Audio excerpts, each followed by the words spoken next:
Hey educators, check out our new course at Infosys Summer Pathfinders, Introduction to Microbit. You'll receive 20 microbits to take back to your classroom. I'm excited to learn new ways to combine inputs and outputs to make some cool projects. I'm super excited to learn from and collaborate with educators from across the U.S. And I am also excited about exploring how microbit can be used across the curriculum. I'm excited to learn more ways to incorporate the microbit into solving global issues.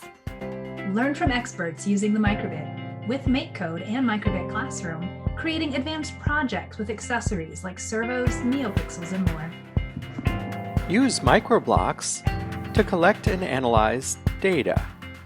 Use machine learning to train a microbit-powered plush toy to respond to gestures or to your voice. No experience is necessary to be a part of this experience. Hey Bunny, you wouldn't want to miss Pathfinders 2021, would you? Nope, I didn't think so. We can't wait to see you at the Infosys Pathfinders Summer Institute 2021. Introduction to the microbit.